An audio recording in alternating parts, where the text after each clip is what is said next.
I like it. It's a cool little idea. Bit of an adaptation from, of course, the change to all of the extra beefiness that everyone has after the mid-season. He's just going to back away from Hoyt, though, who's just getting himself in here, looking to see what's going on, spotting out whatever vision is available here for Humble Life Esports, and the answer to that is not a whole lot. As Kwandong once again moving towards a mid-game and continuing to get more control of the map than what we're used to from this team. Cool. Yeah. Big rotation over here from Kwandong towards the bottom side of the map, trying to catch Somdi on rotation. Trying to clear away some vision here.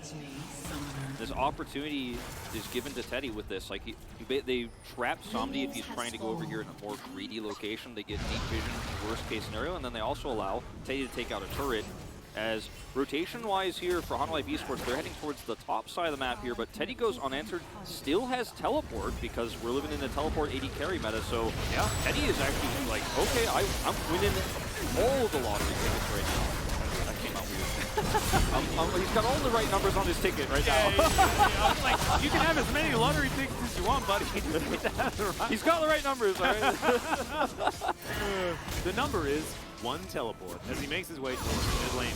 And now Kwandong Freaks are set up for a Rift Herald fight that could ensue. K-Ram situation here. It's Kane off to the side. Does have the ulti available, and that's going to come out there as the Everfrost comes in as well. Karras just knocked back into his team, and all the zoning from Ellen, just fantastic. Flashes forward, cyclones everyone, and no more Swain for you. Humble Life takes out the most important target first. However, you can kill the AD carry in this meta, but don't have to. Naba, the wallet's not going to connect though, as Fate. He's feeling himself here today. Just pushed away, and that's the second Rift Herald going to Kwandong Freaks. A much cleaner journey this game around, having that mid-game control. Both Rift Herald fights going well. Fairly close there.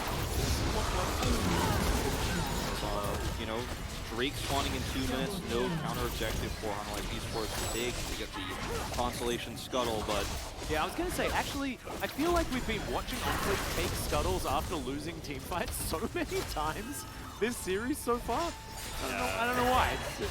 It's really interesting. Oh, here we go. We get the cool look. So, Prison flying forward. Yeah, really important one here, and the follow-up damage is amazing. The cast completely isolates Karras, who's already broken his stopwatch earlier on in the game, so doesn't have it. Zone is getting closer to completion here, but very much a net play from Kwandong Freaks. Now they're going to go ahead and look for top damage here. Fate is so ahead in this game, going for his second item, Death Cap. 2 rods online to burst this turret down so easily. And I thought that was the Humble Life Esports tagline. Is Karras looking to try and get out of there. Ellen, I don't think he's going to be able to escape this one, but he's staying alive for a relatively long time. King comes in looking for Karras, but I think this is exactly what Karras wants. The ulti's doing so much work.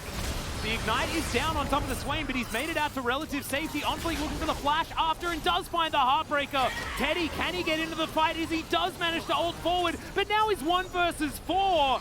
And now OnFleek's looking for another reset. That's just all too easy, and that was a big old throw from Kwandong Freaks. Kwandong Freaks way overextending. Yeah, you can get the turret very quickly, but you need a little bit more of a bodyguard setup here for Kwandong Freaks. If you trickle in like this is the exact fight the Humble Life Esports comp wants to take. A slow, extended one where they try to kill Karras, but he has flash up and survives, and then you're in the jaws of defeat. You know, you've already overextended. You put yourself in a position where Humble Life Esports collapse on top of you so quickly. And Humble Life read this so well. Look at their map movement here. They're already heading up towards the top side of the map, going, okay, you're going to crash this into turret, full looking for the punish. Despite being charmed here, Karras lives so long, gets the root and pull onto Ellen. And look at Hoyt and Keen, they're like, aha, we're going to trap you guys in here. Keen comes into this fight, and he's like, uh-oh, I'm a tank up here, and Karras is bleeding me dry. They do all of this without doo-doo, and the Kraken Slayer gets such great value. Once Fate is down, resets come through. Yep, well, speaking of a reset, Kwandong Freaks now back onto the Rift. Humble Life Esports grouped up as 5. They don't manage to get towards this Drake. Good charm connects onto Dudu, but he's got a fantastic Naba right now. Kwandong Freaks, they just take the Drake and they back out. Definitely what they wanted to do, and let's hope that they can tidy up the gameplay just a little bit here, because they've lost the gold advantage. Despite getting the Drake, Humble Life Esports still in a pretty good spot. A lot of bounty gold picked up for Fate. Dark Steel stacks removed, some other added benefits to this overextension on the top side of the map. And we're actually going to watch in this fight how much damage the Diego does. Picks up that 600 reset, resets, calls out the play here on the Sejuani. Calling for Kaisa before he takes out Sejuani. And that's a ton of extra gold going over to the Diego in this moment. On fleek. Whoa, we got a fight. Immediately is now Fate's looking to try and escape. He's burning down, but he will survive. Ellen, not so lucky this time around. Perhaps baited in just a little bit by his mid laner. Now on fleek, just going to ult his way out of there. And Kwangdo no longer have vision control to be making plays like this, and reaching up like this, especially with no objective to speak of. We'll get the full story in a replay as to how this happened. So Kwangdo are actually trying to wrestle vision control back here on the bottom side of the map. This charm goes through, and this is from where we picked up, where Fate is already dead in the beginning of this fight. Ellen taken out. Fate barely survives, but just trying to wrap back around, get that vision control. There's an objective, mind you, that doesn't exist, but they're punished for it.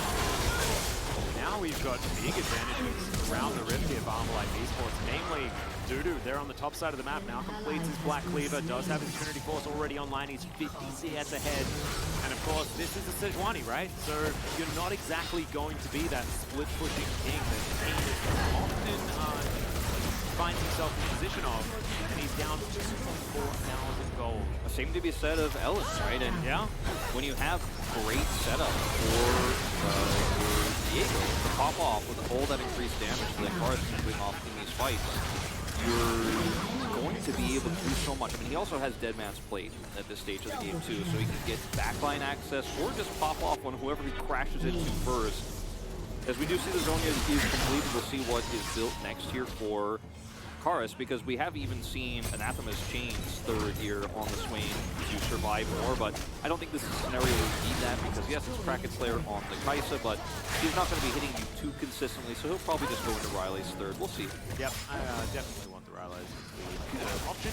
Fate has been sitting on these two rods for what feels like the entire game, wanting to complete Rabbidan's death cap pretty quickly. Hanwha just feels like they really have taken this game back from the brink, as it felt like the snowball had immediately started rolling. Not to be the case anymore, as Teddy could still be the win condition here for Quantum Freaks, not over yet or anything like that. 1,000 gold, 3.5. I do love the line of vision that Quantum Freaks, even without map control, draws on their side of the map. You see all those boards from the top Raptor camp there to the control ward that's going to rush down the bottom of the ridge. They have a nice line that prevents Armalite Esports from getting too deep without them knowing about it. It's not too impactful right now, but it's kind of like one of those moments where Quantum Freak is like, remember your training, okay, like let's not, we lost control of this game, let's not like drop the fundamentals, let's still keep some defensive vision here. We can win this game if they make mistakes or botch their team fights, because we've seen that already once in this series. Yeah, play it safe, play it slow, had a nice lead, it's not over yet. Looking to try and make it a bit closer to over as Fate looks to try and ult his way out. On Fleet's in a bit of trouble as Fate dives forward one more time. There is a long mobility here on Quantum Freaks, but now it is on cooldown. Please take Fate's case. Running away. Does have the very scary thing on so we keep vision control, or rather minion control in the lane and have the bio for this upcoming Drake fight. Quantum Freaks better set up for this. Fate does not have teleport though, so this may be short-lived because they're trying to hold on to this with a 4-man group. See as well, Teddy using that super to avoid making sure that he stays in the fog of war as much as possible. Hanwha though move towards this bottom side river. Get themselves grouped up as 5. Fate still without an ult. They will be up pretty quickly. Void Seeker connecting. They are so scary. This team fight is ready to go. Dudu with that Naba almost prepped. And Ellen, I mean, he's on the other side of this Drake pit. He can go in, but he doesn't have very many items right now, so I don't know what he's trying to flank for. Like, his opportunities are so limited. They have to try to burst down Karis. Somehow he's got Zonu. There we go. He comes forward. There's the barrel. They're once again going to try and get Karis, but that Zonya's, like you were talking about, now completed as the Gnar into the wall. They're just looking to get that one pick, and they do manage to secure it. Now the Drake getting focused down. Ellen in fog of war right now, but they do manage to grab the dragon. There's the Cyclone. Santi gets out of the way, though Karis is going to get taken. Keen picks up the kill, but the Wukong's also dead. Keen very, very low, and now they're just too far ahead. Teddy can't do it. He looks to flash and manages to pick up the kill on Santi, but still, Humble Life Esports win the fight. They win the fight in swimming colors, flying colors. Flying, swimming, it's their I'm rusty at casting. You're saying all the wrong idioms, but like we're getting through it. But look, I mean, the focus attempt on Karis is what seems like is the right play given the compositions, but the Zhonya's once again just negates all of this. He's chain CC, but is eventually able to press whatever hotkey he's got that one set up on, and once it activates, the fight is over basically, because look at where Kwangdong Freaks are on top of him here. Hoyt flashes because he knows at this moment when the Zhonja is suppressed that this team fight is absolutely over. He's dead, and then Hanwha pull off of chasing Kwangdong Freaks here a little bit long to grab the Drake, which gives Elam that flank angle.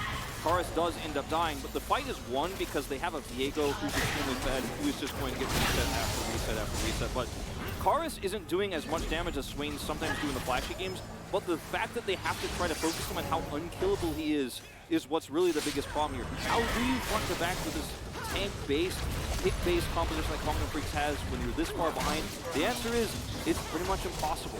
Yeah, and this goal grab actually very reminiscent of what we saw in game number 1. There was a slight advantage for the red side throughout the mid-game, and then it was pulled back.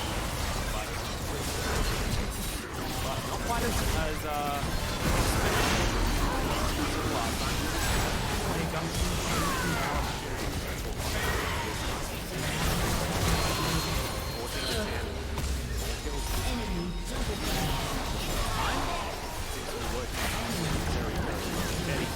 lying in wait, constantly looking for that opportunity to ult in, grab that pick, and get some more control here for Kwangdong Freaks. Conflict is so scary when he has something available right now because he can blow somebody up so quickly. If any CC goes off, they're trying to catch Dudu here, but Dudu's just playing so respectfully, which means that, you know, despite Teddy's best attempt here, he's really not farming a whole lot, he's not defending a whole lot. Killing this turret against the 15 Nars is going to be pretty tough. On Life are like, okay, I'll trade a turret for a Baron.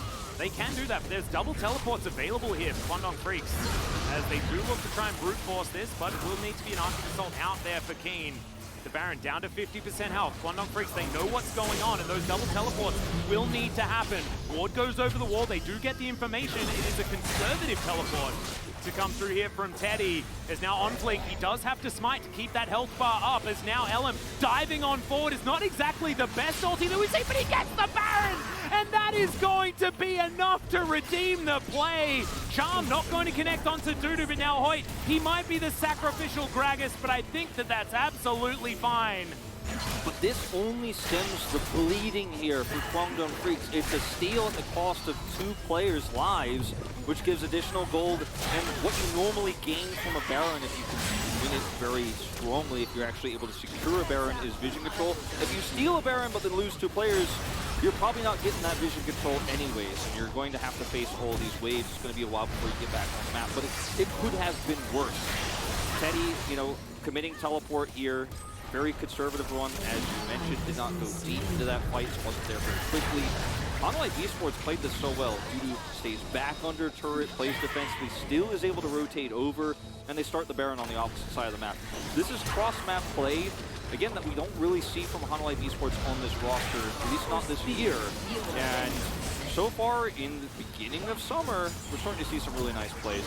Good steal here from Ellen, very patient play. Yep. But, you know, it's, again, only going to stem the lead. And also, they used the smite was over there, right? So it actually worked out.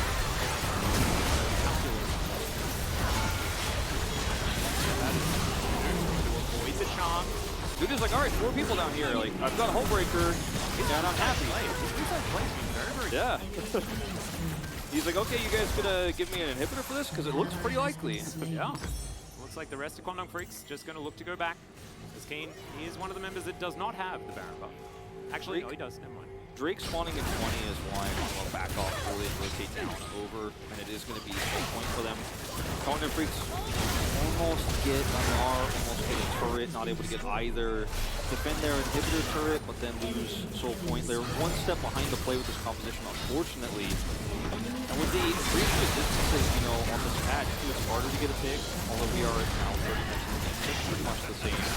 Yep, it's hard to play around the advantages that Hunter Esports have right now. And now that Rylai's complete here for Karis, like, it doesn't get easier.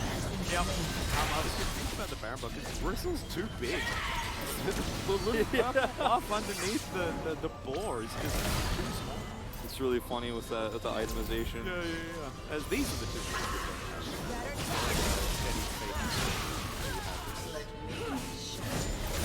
Karis, okay, Teddy's looking for his opportunity here. He doesn't manage to get the front from the passive, but Karis still had his onions, so didn't even proc it. Patient on that one, and they will stop this Baron push. 1,500, pretty respectable considering the state of the game here. We're talking about the Freaks, and it buys them time. Their composition is not a, oh, if they survive for 40 minutes, it'll be fine. Like, we've kind of already passed that sunset of their composition, so it's just going to have to be proactive plays that the team fights around this next low fight, or this Baron that happens in 3 minutes. We're going to have very likely another low state here.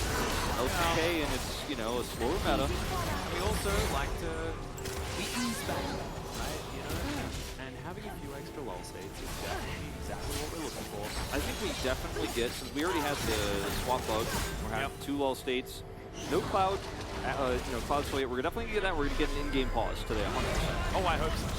I wonder when the in-game pause is. Might be enough. Could be in game 3 here. On life push there. Yeah. I mean, that's where we're looking to be heading right now. Summer Life Esports under control. Teddy with his Lord Dominix now completed, going through a more conservative build here. The defense haven't necessarily come stacked. Far more of that split pushing now. And I actually really like it. Quantum Freaks, their composition does have that frontline tank in the Sejuani, so playing more of the side lanes certainly is something that Anar can do pretty happily. Yeah, Cleaver is so great against Sejuani. Also, when they're committing to try to find plays, like the Hullbreaker resistances, despite the nerfs, like it's just so strong. That's why he survived so many attempts. Bait. Takes a lot of damage here. Anar actually blocked by the Seed. Space can actually go back down. Fortunate for him. His lack of teleport, you know, despite its power against Swain and Helena. Hold that thought. Yeah, dude taking a lot of damage here. As Teddy flashing on over, looking for it. Can he actually catch up is the question. He needs a supercharger. He just has the Q, and that's going to be enough. As they lock down the kill under the Narc. Can Humble Life Esports get anything on the opposite side? The answer is no. They get the inner turret, but that is it. But this is like 55 seconds towards the Baron. Yeah. That is about how long Dudu has before he's going to be spawning again. Does have teleport though. Luckily, yes, he does have the teleport. But what's awesome for Quantum Freaks is it allows Teddy to split push.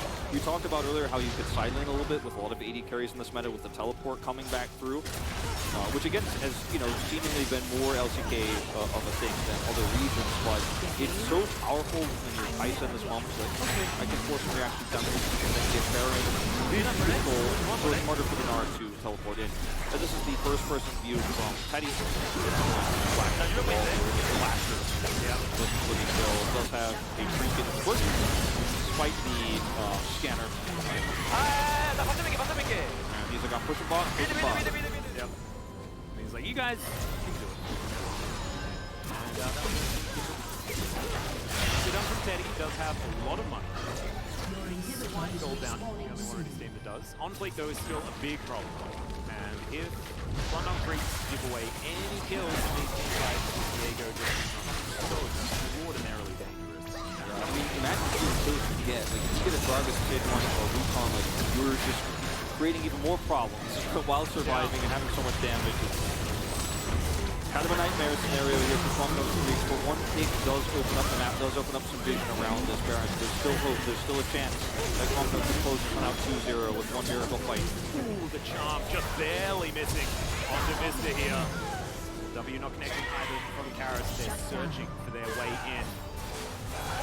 Split push not in effect right now. As you can see, Dudu's still just looking for a bit more Nava. But I like that he's keeping it just below 50% so that he can start charging it. Not have that one run out when he doesn't want it. This is the moment where Karis actually gets to get insane value. He's level 16, has his Rylai's. They have positional advantage here towards the Baron. They're going to actually look to instead go for the easier target of the two. It's Soul. Kwangdong have to force the way through this choke. Everfrost is decent there from Fate, actually avoiding a lot there as Teddy gets out of the way of the True Shot Barrage, but few options now, not available. Can't go through here. Fate's decided just to make a bit of a drive-by. Ellen's going to do the same thing. Kwangdong Freaks trying to contest this. They're not going to be able to get the Drake, but let's see whether they can actually win the fight. The Zonya's now on cooldown for Karis. Cyclone from Ellen in the backline, but he's fighting against Onfleek, and Onfleek's way too big. There is no way Ellen's going to survive this one, and he is just going to have to get the heck out of there. Decent little pullback there from the E of Karis, and Hummelite Esports take the Drake and get a kill. This is going to be the Baron as well, because you get a kill, you have control of mid-wave, and the Hextech Soul got value immediately in that fight. The second it was taken, as Karis goes into his Zonias and he's pushing his way through. The moment that Kwangdong Freeze couldn't spill through that choke, it was checkmate on that Dragon fight. There was no way they're going to be able to win it. They tried to force it anyways, because you can't give Hextech with triple, Drakes over to Hanwha with this composition. You've got to try something, but it was basically unwinnable. Nice interrupt here onto Teddy. Yeah, definitely bad news for Kwangdong Freaks. It is getting harder and harder to win this game for our red side team. So look, Life Esports with a lot of tools now. They couldn't get to the burst plate and choke. So instead they try to use the Hextech 8 stack to get around. So Fate's on the back side, but he's so far away he can't get on top of Karis to charm. The Zonius blocks the charm perfectly here, and Kwangdong has to try to contest. So Ellen goes over the wall. He's stuck on the wrong side of that fight, and then Karis is just draining the tank. The Swain was so perfect in this composition at this stage of the game. He's basically broken. Yeah, and Dudu just like straight with results, but it just does not matter because Swain stands there in amongst everyone and just does not the whole situation. Karis now with Ghost online, of course unsealed spellbook, so he can have about anything that he wants, but he's going to be even more mobile. His flash is up. In fact, it's only Vista and Dudu that are missing their flashes. Life Esports now with the ability to push basically wherever they want. Dudu's going to be in that mid lane, going for a bit of a 4-1 here. Now taken down. I mean, this game right now, like we had a lot of moments with Kwangdong and pick on Dudu, for example, where they got a little bit more mass control. They pushed the Teddy. Pretty careful. Yeah. This game is basically unwinnable now. Like, there's no chances. You're not even going to get that Elder fight because the pushing power here with this Baron is too strong. We're 37 minutes in. There's so much range damage here with Samdi who just keeps